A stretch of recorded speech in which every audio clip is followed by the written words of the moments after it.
First home buyers urged to jump into the market. Let's have a look. Hello everyone, Florian.heise here and welcome to another episode of HeiseSays.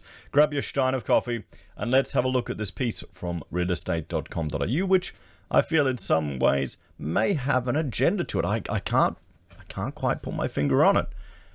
But first home buyers are urged to jump as the window closes on buyer incentives. Quick guys, you already have insane amounts of FOMO through the media and just years of obsession about property and just struggling to get into property.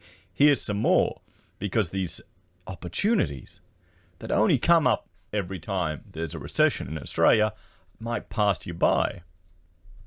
There's two things that concern me out of everything that's happened over the last year. One is that disease mitigation strategies will now involve complete shutdowns of the economy, regardless of the risk factors. The other is that the government now will simply intervene in the economy more and more and more, and will head down that road to centrally planned MMT. Fun and games. So let's look at this one. The Australian property market has seen a flurry of activity from first home buyers in recent months on the back of a suite of government incentives and record low interest rates. And we've seen that it's literally first home buyers are going nuts. And you can't blame people for wanting to get into property in Australia, because it really feels like there's no other way to get ahead. You could start a business, sure, but then you've got to deal with all the BS of running a business, when you can put that same money, borrow it at a low interest rate into a property and just sit on it and make more. Let me know in the comments if that's happened to you guys. If you've suddenly realized, wait a minute, we've made more money on this property where we've done nothing to it in a year than we have in a year of working or running a business. And what's caused more stress? I think that's the most important thing to your life. Low stress.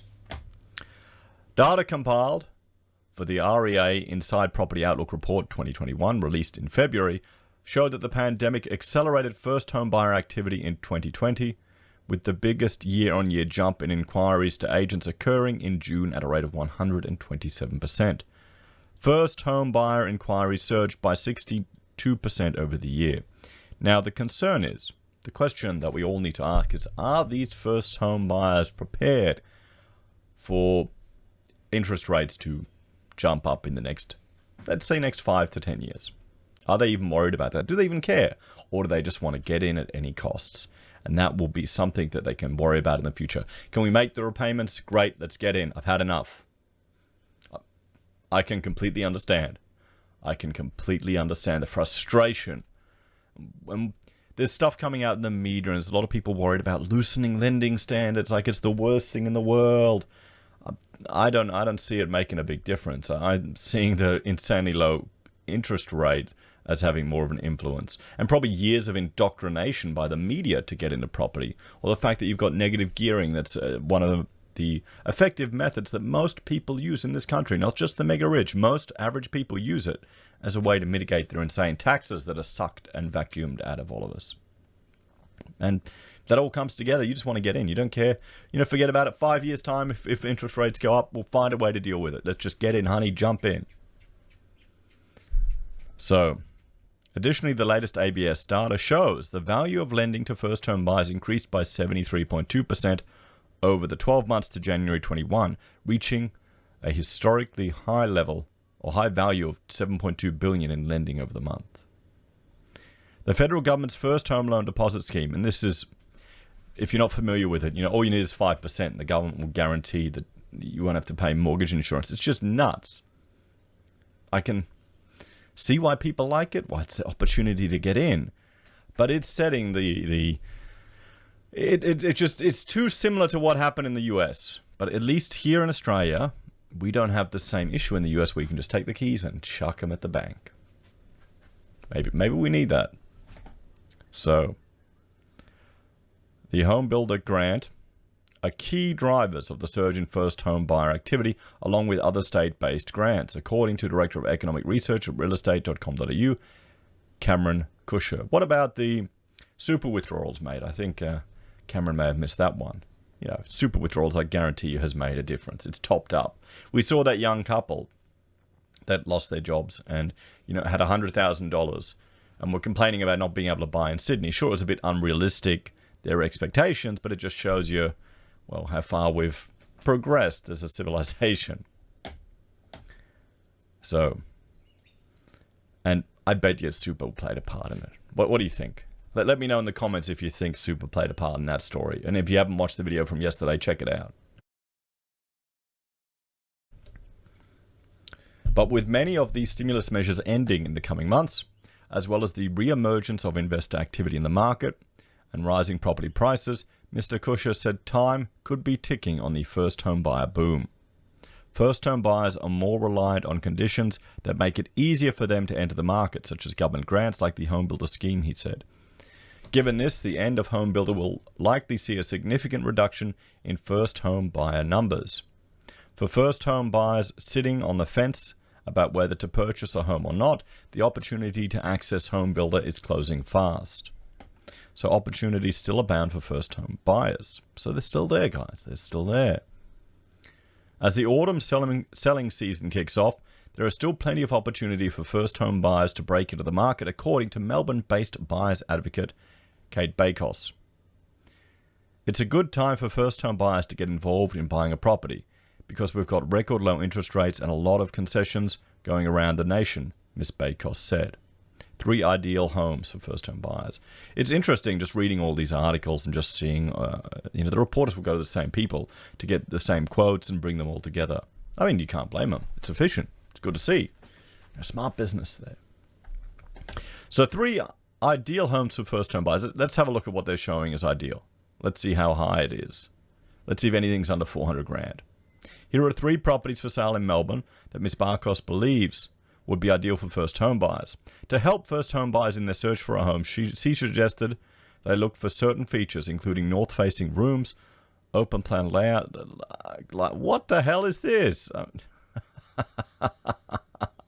Okay. Yeah, okay. North-facing, you want to get that sunlight. Here's the thing. I was talking to a mate. He was, you know, had a house design that they had, you know, they got a spec house that they were going to put on a block. But the problem was there was all this, you know, eastern light coming into all these rooms, and because the way of the design, he wanted to completely modify the plan, a spec house, to adjust it to get better access. And I said, you know what you could do, mate? Here's another idea that'll make a big impact. Is just plant some trees. Plant some big trees along both sides. You've got a lot of room there. Plant some trees. It'll take some time, but then you'll be getting all the shade there, and it'll make a big difference. You know, rather than butcher the plan and get a compromise.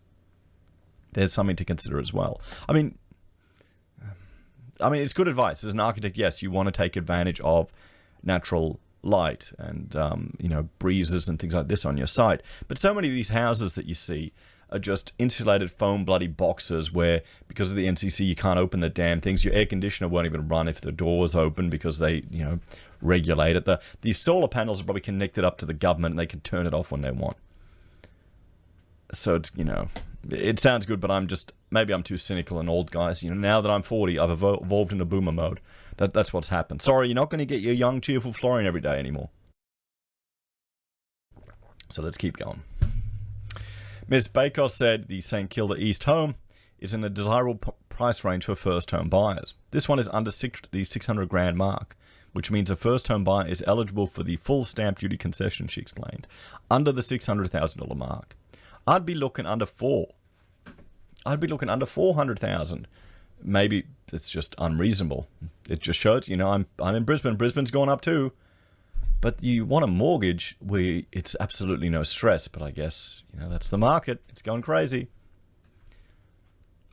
I love that the living room faces north too. This property is conveniently located near train stations and tram stops, and the bustling Castle Street is a hive of activity. Okay, I mean, it's Melbourne. You definitely want to get sunlight in Melbourne. It gets bloody cold.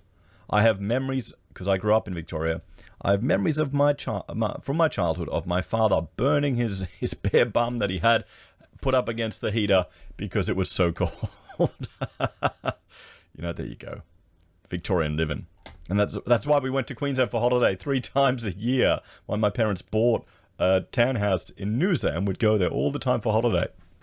Why we ended up here. The weather's a lot nicer, except at the moment. The St Kilda East relative discount when compared to popular St Kilda makes it a good go-to suburb for me when it comes to first home buyers seeking value in the sub $600,000 market. Well, here's the thing. Do you even need to... we'll bring up Google Earth. Do you even need to go to St Kilda, guys? Do you need to be that close to the city? Why are you looking? Maybe for future growth. Maybe, you know, there'll be continued demand for it. I mean, you could go a little bit further out. You know what? I'll turn off Google. And we'll just go realestate.com. And we'll look at what is to buy. What's to buy in Melbourne? Or St Kilda. St Kilda, Victoria. We'll search. And we'll bring up the map so we can have a bit of a look. But you tell me, Victorians. You know, I mean, I guess that, you know, you can be there, St Kilda East. I mean, you're close to you're in the city. You're in the city. You know, near the bay. Now, because I grew up out in the middle of nowhere, out Coldstream Way. That's where my father bought. He bought out there. I think he originally, you know, we used to drive through Ringwood, Box Hill, Doncaster, all these areas. He bought out here because it was still a local phone call to the city. And he'd just drive in for work or for projects or for those type of things. He was a building designer and a builder. So it was just on the edge. You know, but I think Coldstream's maybe gone a little bit downhill. Why is there nothing for sale here? It's probably too far away. What do they got for sale here? Whoa! What the? Out at Coldstream, $570,000 to $610,000. Wow. Wow. Okay. Station Street. That's, I mean, 600 grand, guys, for a place that needs some work. I mean, it looks like you got, you know, it's a specky. You know, there's the trail, the Yarra Valley Trail. There we go. I'm remembering back my childhood. So you got a little 3-bed, 600,000. At least you got a decent sized block, though it's not to scale. Yeah, she needs a bit of work. Clean. The brickwork probably needs the flooring. They didn't really clean it before. Why don't these real estate agents just clean the place before they take the photos? Wait, that's what Photoshop's for. Anyway, okay, so, well, there you have it, guys. We're looking at 600 grand out here. If you can get that closer to the city, that's crazy. Where are we looking at? We're looking at St Kilda. Where's St Kilda? It's down here, isn't it? Come on. What are we looking at here? 380 apartment, 1 million for a two bed. 1 million for a 2-bed, 1 bath. No parking? Are you kidding me? 1 million bucks. Okay. I mean, it's beautiful. Those floors are nice. The only problem is it's a maintenance nightmare. With you know, a floor like that, if it doesn't have the hard enough gyro rating. The little bathroom, tight. I mean, where you meant to park your car? Here, probably. Nope. Okay, you got to park on the street. $1 million bucks, guys, for literally a shotgun cottage with 2 rooms. Okay. Maybe you Victorians need to start looking at other cities, guys. Come up to Queensland. You can get a nice place in Brisbane for the $570 you get out at Coldstream, a lot closer to the city. And, wow. Let's have a look at another one. At Embankment Road in Chelsea. This home has a lovely outlook and is located in an ideal suburb for first home buyers. Okay, where is Chelsea? So with this, 3196. Where is it? Here we go. So right near the coast. First home buyers there. Okay, let's filter it. We'll turn off apartments. We'll just clear all. We'll just go houses. 1 to 1.5, 890 to 940 under contract. Great family location, 1.9 to 2. Is this the first home buyer suburb, everyone? What's going on here? Why are they... I mean, they can't be serious. Come on. 780 to 850 for a 3-bed, 1 bath, 1 car. I mean, it's a weatherboard little place on a 687 block, so a decent sized block, but only a 12-meter frontage. So, I mean, could you split it? I don't know what the town plan is like in Victoria. Could you split that into 2 3s? There you go. You got a fireplace. Yeah, a fireplace that's never been used with a heater put into it. Cracks right up there, so there's some structural things you got to worry about. You know, decent sized backyard. A kitchen that looks terrible, but I mean, it's fine. You know, can't complain. Next to everything, you know, nice little bathroom. You got a shed, little backyard, concrete footpath. Yeah, I mean, you're close to stuff. So where you got the entry? You got 2 beds, just 2 beds. Bungalow studio at the back, and the sun porch. That could be, oh, it couldn't be a sleep out because you got your toilet there. Or maybe you could. Still. So there you go. I mean, you could extend it. Why is this a first... Look at that price. Why is this a first home buyer area? I mean, come on. So, I like the fit out, all north facing. Okay, more again with the north facing. This home, I want to know the price. Here we go. Let's look at Kingston. Kingston. How much are we looking at there? Kensington. Sorry. Kensington in Victoria. 3031. Kensington. Is this right? Right here in the north. Right near the... No, that can't be right. Okay. 800. 800. 1.6 million. These are not under contract. These are not first home buyer suburbs. What is going on here? Is this... I mean... Footscray. You can go over there. You may have to change who you barrack for. North Melbourne. 1.4 million. Look at these places. They're tiny. Auction.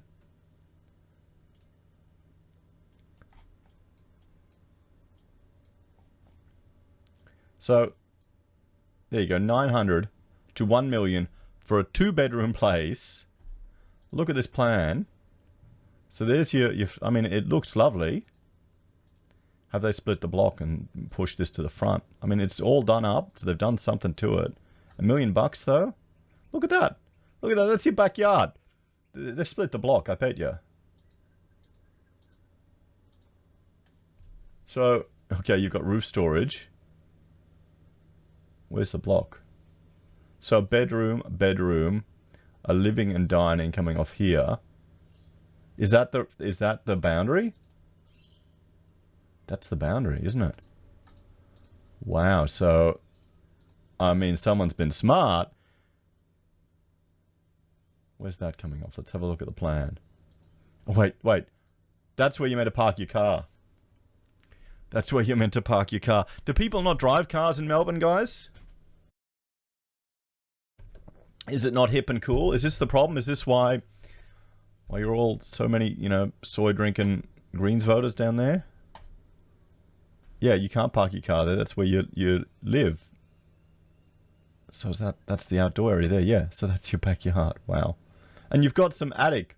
You got space in the roof, guys. This is the first time I've seen them put space in the roof. This for $1 million. This thing, $1 million.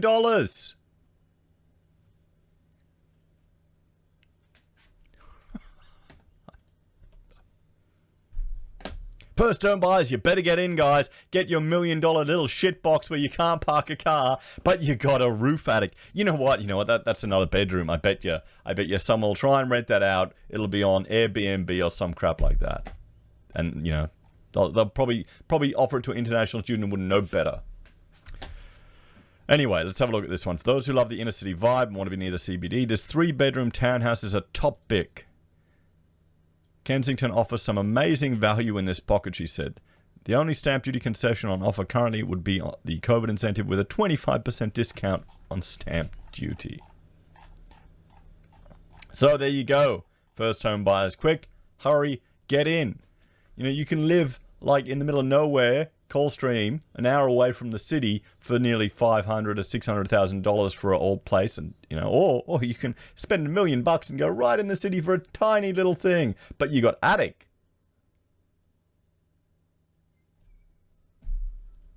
So, yeah, perfectly normal, perfectly fine. What do you reckon, everyone? What do you think? I'm starting to see why people are doing that green change. People want to get out of the city. Because that place is going to feel real small if you're locked in there thanks to Andrews. Anyway, let me know your thoughts and opinions in the comments down below. Please like, share, and subscribe to the channel. If you're a fan and enjoy the content I create here, there are a few ways you can support us. You can join us on YouTube or Patreon. You can support us using our affiliate links from Amazon, eBay, Independent Reserve, or AussieBroadband. You can buy merch from HeiseSays, use Gold Pass from the Perth Mint, or support us via PayPal. Take care, and I'll see you next time. Bye for now.